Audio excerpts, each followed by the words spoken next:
tous, bonne année 2020. On va commencer cette nouvelle année avec une vidéo sur le thème du suivi naturel, puisque pour moi c'est un sujet super important. C'est parti! Pour ceux qui ne sauraient pas ce que c'est le suivi naturel, c'est tout simplement un comportement que peut avoir nos chiens, qu'on peut renforcer ou qu'on peut lui apprendre. Et ce comportement consiste tout simplement à faire attention à nous et à se mouvoir, à se déplacer en fonction de notre propre mouvement. Donc en fait, ce qui va être important là-dedans, c'est que par exemple en balade, notre chien va rester à un certain périmètre autour de nous pour pouvoir nous surveiller tranquillement et adapter son mouvement en fonction du nôtre. Donc si par exemple on fait demi-tour, si on change de direction, etc., notre chien va naturellement de lui-même faire de même. Donc il va nous rejoindre quand on va changer de direction pour pouvoir rester toujours dans ce périmètre autour de nous. Donc vraiment pour moi c'est un apprentissage important à faire dès le début avec son chiot. Si bien sûr vous ne l'avez pas pratiqué, que votre chien est adulte ou si vous adoptez un chien adulte, vous pouvez très bien le travailler aussi, il n'y a pas de souci. Mais vraiment c'est un apprentissage super important qui est complémentaire pour moi avec le rappel. C'est pourquoi aujourd'hui je vais vous donner 5 conseils pour renforcer ou apprendre le suivi naturel à votre chien. C'est parti, let's go! Le premier conseil que je peux vous donner, c'est d'éviter de rappeler constamment votre chien. C'est un réflexe qu'on a surtout les premières fois qu'on lâche notre chien, qu'on ne sait pas trop où il va partir, qu'on a vraiment un petit peu peur qu'il s'en aille, etc. On va le rappeler à chaque fois pour qu'il reste vraiment très proche de nous. Et ça, c'est une première erreur, puisqu'en fait, le fait de le rappeler constamment, on apprend à notre chien à ne pas faire attention à nous, donc tout l'inverse du suivi naturel, puisqu'il va savoir qu'en fait, quoi qu'il arrive, on va le rappeler à un moment donné, donc s'il part trop loin, s'il va pas dans la bonne direction, c'est pas grave, on est là et on va le rappeler. Donc c'est vraiment tout l'inverse de ce qu'on veut. Donc mon premier conseil, c'est vraiment d'éviter de le rappeler le plus possible. Pour ce deuxième conseil, je vous invite à lâcher du lest et lâcher de la laisse.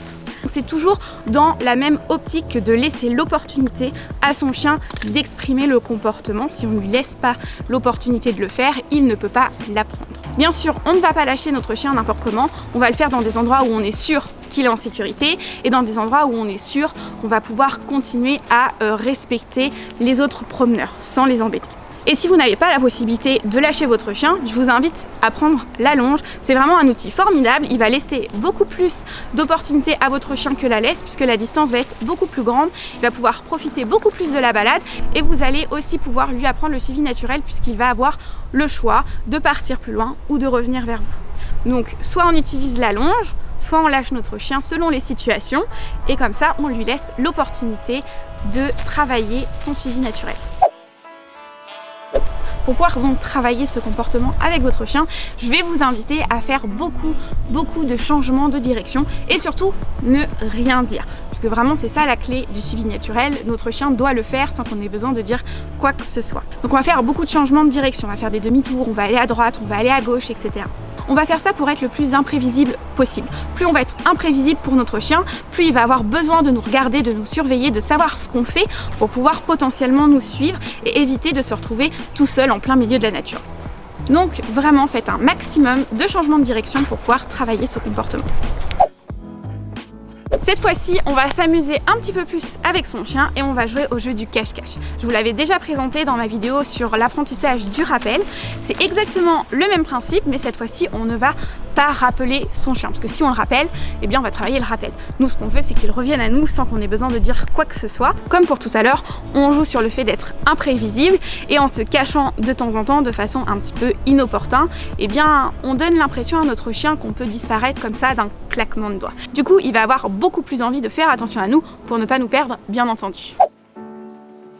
Et forcément pour ce dernier conseil, je vais vous demander de faire quelque chose que je vous demande de faire dans chaque vidéo, c'est-à-dire de renforcer votre chien. Peu importe que ce soit avec de la friandise, du jeu, quelque chose que votre chien a envie de faire sur le moment, comme par exemple creuser, renifler, aller se baigner.